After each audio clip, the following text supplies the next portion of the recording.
Bonjour frères et sœurs, bonjour à tous ceux-là qui vont nous suivre sur les réseaux sociaux.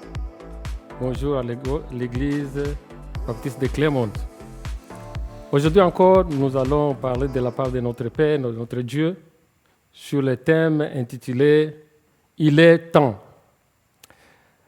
Nous allons lire dans le livre de Deutéronome chapitre 2, verset 3.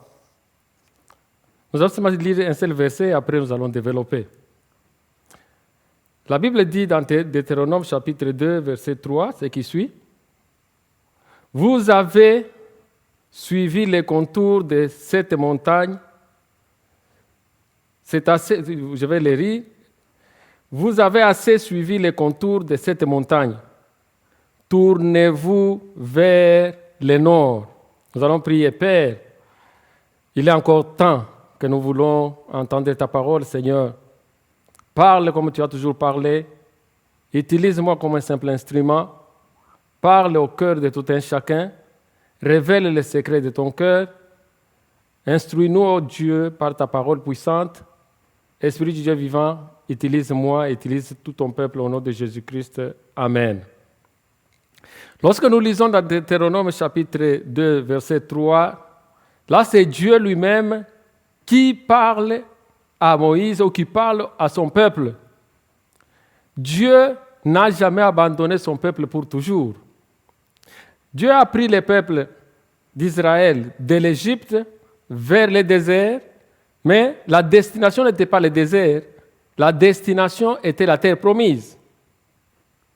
Mais lorsqu'ils étaient dans le désert maintenant là, ils étaient en train de suivre la direction de Dieu.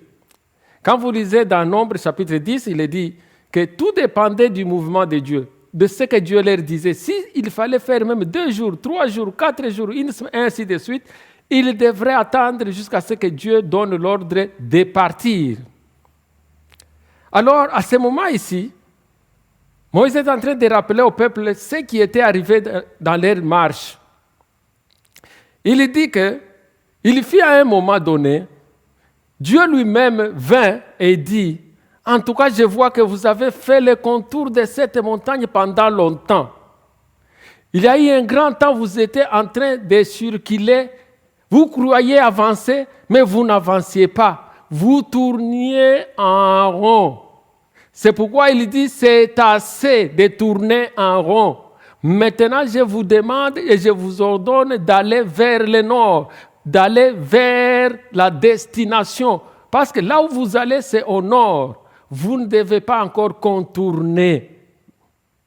Combien de fois aujourd'hui, dans nos vies, dans la vie de l'Église, nous nous retrouvons dans la même situation que les enfants d'Israël, là où nous pensons que nous sommes en train d'avancer, alors que nous n'avançons même pas.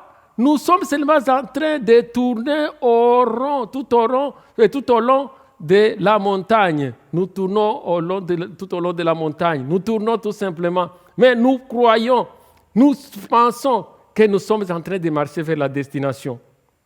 Mais Dieu dit, c'est assez. C'est pourquoi, même pour le moment, mes frères et sœurs, ce message est le nôtre. Et Dieu est en train de nous dire que c'est assez. C'est assez, mon frère. C'est assez l'Église. C'est assez la communauté de tourner toujours en rond. Ce n'était pas ça votre voyage. Votre voyage, c'est d'aller vers la promesse. Maintenant, aller vers le nord. Alors, je vais parler de quelques 4 points qui sont très importants, qui sont en rapport avec ces messages où Dieu dit qu'il faut maintenant aller vers la terre promise. Le temps est venu, mon frère, le temps est venu, ma sœur. Alors, lorsque nous lisons dans Deutéronome chapitre 8, versets 2 à 3, la Bible dit ce qui suit. « Souviens-toi de tous les chemins que l'Éternel, ton Dieu, t'a fait faire pendant ces 40 années dans le désert, afin de t'humilier et de t'éprouver, pour savoir quelles étaient les dispositions de ton cœur et si tu garderais ou non ses commandements. Il t'a humilié, il t'a fait souffrir de faim, il t'a nourri de la manne que tu ne connaissais pas et que n'avaient pas connu tes pères, afin que tu apprennes que l'homme ne vit pas de pain seulement, mais que l'homme vit de tout ce qui sort de la bouche de l'Éternel. Ici, je vais parler de l'humiliation de Dieu et de la valeur de la parole de Dieu. L'humiliation de Dieu conduit à valoriser la parole de Dieu. Dieu dit dans cette parole que, souviens-toi Israël, comment Dieu t'a humilié, ça c'est Moïse qui dit à Israël que Dieu t'a humilié. Il t'a fait pendant ces 40 années, il t'a humilié pour t'éprouver, pour savoir quelles étaient les dispositions de ton cœur. Il fallait que le peuple soit humilié, soit dans les besoins, soit sans espérance, sans espoir, pour que Dieu sache, Dieu savait ce qui était dans leur cœur, pour que Dieu expose ce qui est caché dans leur cœur. Ils peuvent prétendre servir Dieu. Ils peuvent prétendre aimer Dieu. Mais il faut qu'il y ait l'humiliation pour voir si réellement ils aiment Dieu et ils le servent de tout leur cœur. Alors Dieu les avait humiliés dans le désert. Parce que dans le désert, il n'y avait pas de magasins. Dans le désert, il n'y avait pas d'emploi. Dans le désert, il n'y avait pas les hôpitaux. Dans le désert, il n'y avait rien. Il n'y avait ni école, ni quoi que ce soit. Et Dieu voulait apprendre à Israël que sa vie ne dépendait pas de ce qu'eux faisaient, que leur vie dépendait de Dieu seulement. C'est pourquoi, mes frères et sœurs, quand je regarde à ce que nous sommes en train de traverser aujourd'hui, c'est le message que Dieu nous donne. Il dit que même avec la situation de coronavirus 19, Dieu nous a humiliés. Il nous humilie pour tout simplement voir qu'est-ce qui est dans le cœur des croyants, dans le cœur de ceux qui se disaient serviteurs de Dieu. Nous le voyons maintenant que les choses ne sont pas les mêmes comme c'était avant. Aujourd'hui, Dieu veut voir, Dieu expose aujourd'hui ce qui est dans le cœur des chrétiens, ce qui est dans le cœur des leaders chrétiens, ce qui est dans le cœur de beaucoup de gens. Nous le voyons aujourd'hui, rien n'est plus caché. Tout le monde aujourd'hui, devant Covid, qui dit moi encore? Personne. C'est silence radio, calme. Et nous voyons même beaucoup de choses sont en train de se passer. Dieu est en train de dire qu'il est en train d'exposer ce qui est dans le cœur des humains. Rien ne sera caché. Tout sera dévoilé maintenant. Nous sommes en train de vivre ces expériences maintenant même. Il y a ce qui se passe au travers des réseaux sociaux. Si vous suivez seulement les réseaux sociaux, vous allez voir ce qui est en train de se passer. Il y a beaucoup de gens qui sont exposés. Le cœur des gens, les pratiques des gens, les comportements des gens, ainsi de suite. Et Dieu est en train de faire voir à son peuple que vous ne vivez pas de votre travail, vous ne vivez pas de votre pasteur, vous ne vivez pas de votre prophète, vous ne vivez pas de votre qui, vous vivez de moi. C'est moi, Dieu, qui vous fait vivre. Aujourd'hui, c'est une grande leçon. Ceux-là qui n'apprennent pas, ils vont encore tourner en rond. Mais ceux-là qui vont apprendre que l'homme ne vit pas de pain seulement, mais de toutes paroles qui sortent de la bouche de l'Éternel, ils comprendront avec moi que le temps c'est maintenant. Malgré coronavirus, nous devons vivre de ce que dit la parole de Dieu. Dieu voudrait que pendant ce temps, que nous puissions plus nous attacher, évaluer, valoriser la parole de Dieu. Vous savez combien de gens aujourd'hui maintenant lisent la parole de Dieu? Surtout pendant les confinements. Ça a aidé beaucoup de gens à lire la parole de Dieu. Parce qu'ils n'avaient plus le temps d'aller chez leurs prophètes, chez leurs pasteurs, chez leurs bishops, chez n'importe qui. C'était maintenant une affaire personnelle de toi et Dieu. Dieu dit que je vous ai humilié avec une raison pour savoir exposer ce qui est dans votre cœur. Si réellement vous êtes avec moi, si réellement vous allez obéir mes commandements. Et il dit, c'est pourquoi il leur a donné la manne qui représente la parole de Dieu aujourd'hui. Alors à ce moment-là, les gens doivent apprendre que nous ne pouvons pas vivre seulement de ce que de notre travail parce que je ne travaille pas. Il y a les gens qui croient que quand on a perdu le travail, quand les choses c'est fini. Non, mon frère, ma soeur, je te rassure que Dieu est en plein contrôle de toute situation. Il nous a seulement aidés à exposer les secrets de nos cœurs. Est-ce que réellement nous sommes attachés à Dieu ou nous sommes attachés aux prophètes, nous sommes attachés aux pasteurs, nous sommes attachés à notre église? S'il n'y a pas l'église, s'il n'y a pas les prophètes, s'il n'y a pas les pasteurs, ça ne va pas marcher. Alors, vous êtes exposés. Vous êtes exposés. Et Dieu vous appelle à valoriser sa parole. Sa parole ne change pas. La Bible dit, la parole de Dieu ne passera pas. Tout ce que nous voyons va passer. Les prophètes, les pasteurs, prophéties, prédications, tout ce que nous voyons là, ça va passer. C'est temporaire. Mais ce qui reste pour l'éternité, c'est la parole de Dieu. Attachons-nous à la parole de Dieu. Nous ferons notre marche sera aisée et facile. Si nous abandonnons la parole de Dieu, nous nous abandonnons nous-mêmes. Nous serons toujours humiliés. Alors, frères et sœurs, nous devons tenir compte de ça. C'est très important.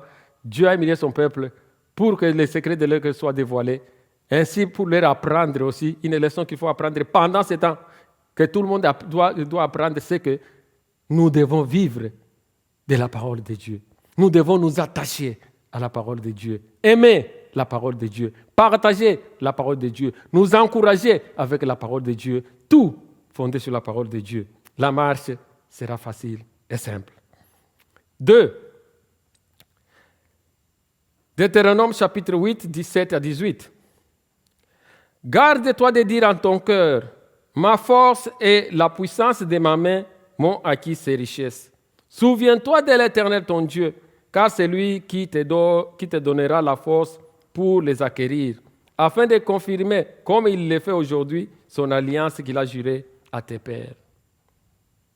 Pendant ces mêmes temps ici, où tout est obscur, où même il n'y a plus de l'espérance, mon frère et ma sœur, la Bible est très claire, que Dieu nous donne un conseil. Dieu voudrait que nous puissions apprendre pendant ce temps que ce n'est pas la force de notre travail, la force de notre pasteur, la force de n'importe qui ou de n'importe quoi qui va nous soutenir, mais ce qui va nous soutenir, c'est la force de Dieu. C'est Dieu qui va nous donner la force de traverser pendant cette période de Corona-19. C'est Dieu qui va nous donner les moyens nécessaires pour que nous puissions traverser ces temps compliqués, ces temps difficiles. Dieu voudrait que son peuple puisse s'attacher à lui, que son peuple puisse s'attacher à sa force. Pourquoi? Parce qu'aujourd'hui, dans l'Église, il y a eu la pénétration d'autres forces. Dans l'Église, il y a la pénétration du feu étranger. Cela ne plaît pas à Dieu. Et cela ne peut jamais plaire à Dieu. Lorsque le feu étranger est entré dans la maison du Père, ça cause la mort. Ça cause la mort. Dieu avait dit aux Israélites, et surtout aux sacrificateurs, de prendre garde et de ne jamais laisser le feu s'éteindre pour que le feu étranger entre. Nous devons garder le feu de Dieu, la force de Dieu, la puissance de Dieu, la puissance du Saint-Esprit. Dieu est en train de renouveler encore, de restaurer son Église. Parce que dans son Église, il y a des forces étrangères qui sont entrées. Et Dieu dit, non, mon peuple, je vais vous apprendre que ce ne sont pas ces forces-là qui vous font vivre, c'est seulement ma force. Attachez-vous à ma force et vous allez vivre. Ça, c'est le point 2.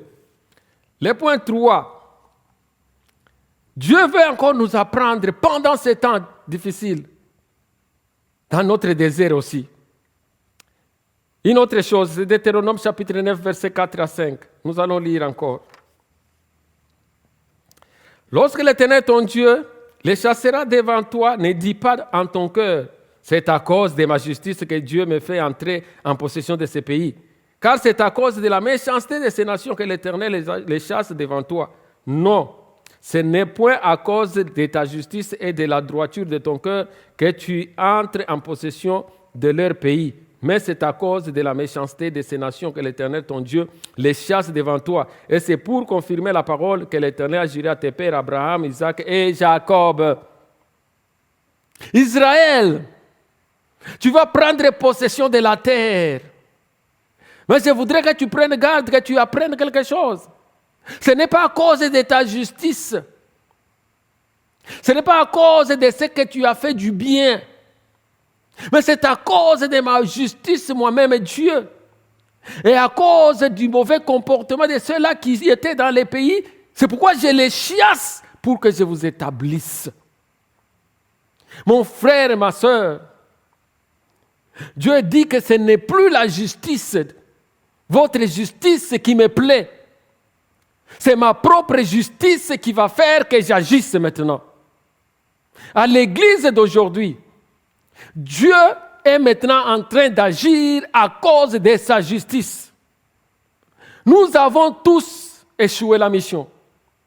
Notre justice n'a pas été en mesure de satisfaire la justice de Dieu.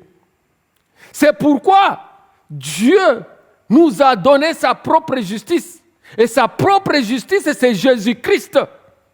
Jésus est la justice de Dieu. Et lorsque nous nous présentons devant Dieu, nous nous présentons avec la justice de Dieu qui est Jésus-Christ. Et non pas avec notre propre justice. Parce que nous avons prié, parce que nous avons jeûné, parce que nous avons donné, parce que nous avons été à l'église, parce que nous avons servi les serviteurs de Dieu, parce que nous avons servi les pauvres, c'est pourquoi nous méritons. Non, c'est à cause de la justice de Dieu. Dieu lui-même prend en charge l'entrée de son peuple dans la terre promise à cause de sa justice. Il y a des choses que Dieu veut faire. Il y a un réveil que Dieu veut établir maintenant, pas à cause de notre justice, mais à cause de la justice de Dieu lui-même. Il prend en charge son Église parce que c'est son Église. Il a fait le serment dans le cas des Israélites, il avait fait son serment à Abraham, Isaac et Jacob. Et maintenant, nous, c'est à cause de Jésus-Christ que Dieu maintenant prend en charge son Église. Mes frères et sœurs, il y a quelque chose qui se passe dans l'Église pendant ce temps. L'entrée dans la terre promise est là. Le réveil spirituel est certain. Les choses seront bouleversées. Les choses vont changer et ne seront plus jamais les mêmes parce que Dieu est en train d'utiliser maintenant sa justice pour rétablir l'ordre dans son Église. Frères et sœurs, ce temps ici de coronavirus, c'est quelque part pour nous l'Église d'aujourd'hui. Notre traversée du désert, où Dieu nous apprend à compter sur sa parole, à compter sur sa force et à compter sur sa justice. Et Dieu voudrait encore nous apprendre une autre chose très importante. C'est Deutéronome, chapitre 13, 1 à 3. La Bible dit ce qui suit. S'il s'élève au milieu de toi un prophète ou un songeur qui t'annonce un signe ou un prodige et qu'il y ait accomplissement du signe ou du prodige dont il t'a parlé en disant « Allons après d'autres dieux, des dieux que tu ne connais point, et servons-le », tu n'écouteras pas les paroles de ces prophètes ou de ces songeurs, car c'est l'Éternel, votre Dieu, qui vous met à l'épreuve pour savoir si vous aimez l'Éternel, votre Dieu, de tout votre cœur et de toute votre âme. Vous irez après l'Éternel, votre Dieu, et vous le craindrez. Vous observerez ses commandements, vous obéirez à sa voix, vous le servirez et vous attacherez à lui. Ces prophètes ou ces songeurs sera puni de mort, car il a parlé de révolte contre l'Éternel, votre Dieu, qui vous a fait sortir du pays d'Égypte et qui vous a délivré de la main de servitude, et il a voulu te détourner de la voie dans laquelle l'Éternel, ton Dieu, t'a ordonné de marcher. Tu ôteras ainsi les mal du milieu de toi. Dieu dit, et Dieu est en train de nous dire, Église de Dieu, écoutez, qu'il peut arriver qu'un prophète se lève, qu'un songeur se lève, il annonce les choses, et les choses arrivent. Mais Dieu dit ceci, attention, même si ces choses-là arrivent, prenez garde. Si les mêmes prophètes ou les mêmes songeurs vous amènent à adorer les idoles, à aller auprès d'autres dieux que j'appelle les idoles, vous ne devez pas les suivre. Et cet homme ou cette femme doit mourir parce que vous devez ôter les mal du milieu de vous. Parce que vous oubliez celui qui vous a délivré, c'est Dieu. Mes frères et sœurs, les miracles, les signes, les prodiges, les prophéties. Ce n'est pas ça qui doit nous retenir auprès de ceux-là qui se disent serviteurs de Dieu. Ce qui doit nous retenir auprès des serviteurs de Dieu, c'est la parole de Dieu qu'ils annoncent. Parce qu'ils peuvent prédire et ça arrive. Ils peuvent faire et ça se fait. Mais en même temps, ils ont les idoles. Parce que si les serviteurs adorent les idoles ou servent les idoles, vous qui les suivez, vous allez ensemble avec lui servir les mêmes idoles. C'est clair. Vous n'allez pas savoir exactement qu'est-ce qu'il fait, qui est son Dieu, qu'est-ce que lui adore.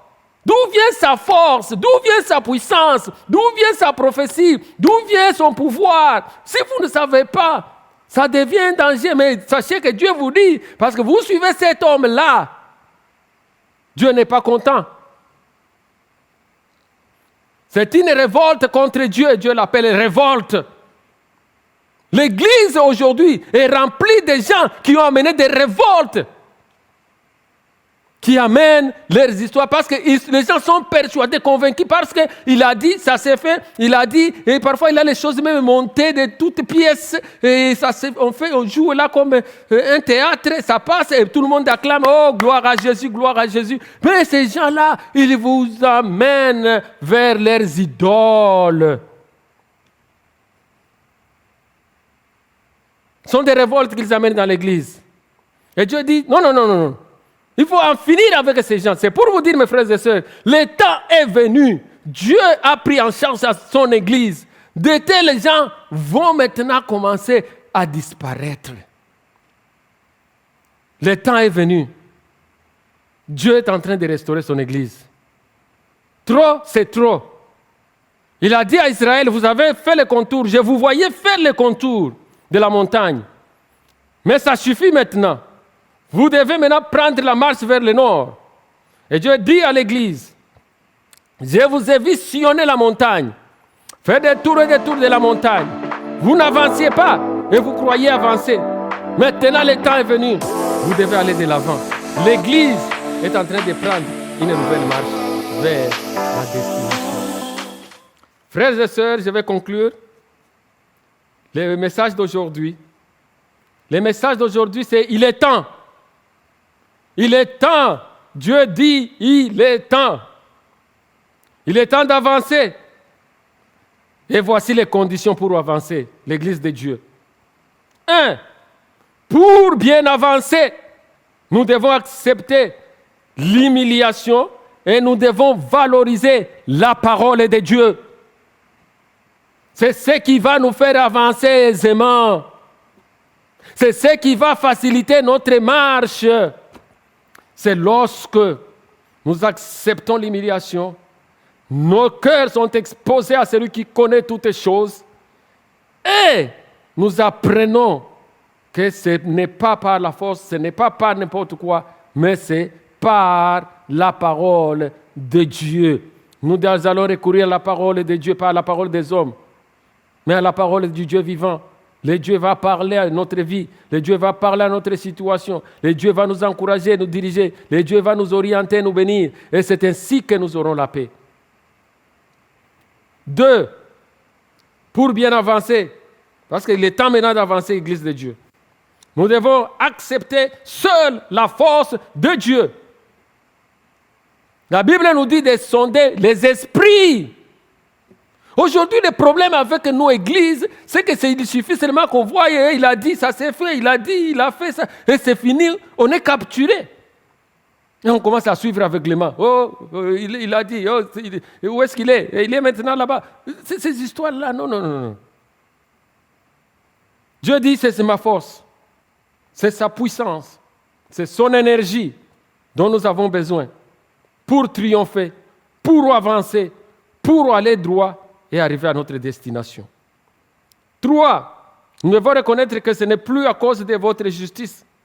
Oh, faites ceci, si vous avez fait ça, quand vous faites ça, non. Si Dieu dit, c'est à cause de ma propre justice. Nous devons nous appuyer sur la justice de Dieu. Aujourd'hui, l'Église doit dire, ceux-ci comptent sur leurs chars, les autres sur leurs chevaux. Mais nous invoquons le nom de l'Éternel, notre Dieu. Et il tombe, mais nous restons debout. Frères et sœurs, notre force ne vient pas des hommes. Notre force vient de la parole de Dieu lui-même. Et nous avons comme justice la justice de Dieu lui-même.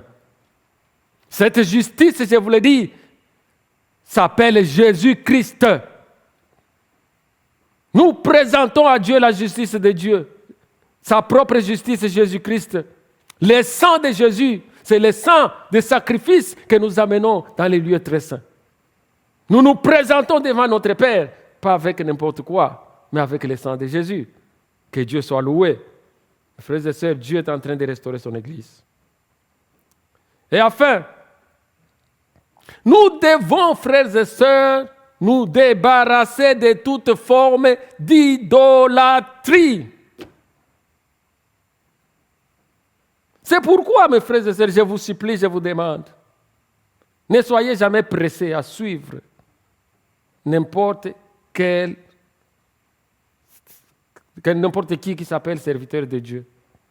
Priez, cherchez Dieu, demandez. Dieu vous conduira, Dieu vous donnera la lumière. Sinon, vous tomberez dans les pièges de l'idolâtrie. Beaucoup aujourd'hui sont déjà tombés dans les pièges d'idolâtrie. Ils sont dans l'idolâtrie, mais ils ne savent pas qu'ils sont dans l'idolâtrie. Ils peuvent même critiquer l'idolâtrie, prêcher l'idolâtrie, alors qu'ils sont en train de faire l'idolâtrie. Parce que celui qu'ils suivent est en pleine idolâtrie lui-même. Donc, frères et sœurs, voilà le message que nous avons pour l'Église aujourd'hui. Dieu est en train de faire son travail. Et Dieu travaille avec son peuple, c'est toi et moi.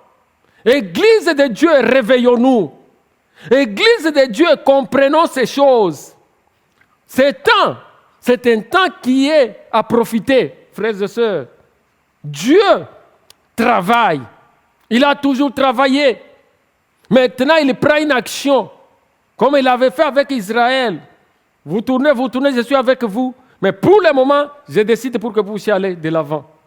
Et Dieu veut que l'Église aille de l'avant. Frères et sœurs, attachons-nous à Dieu.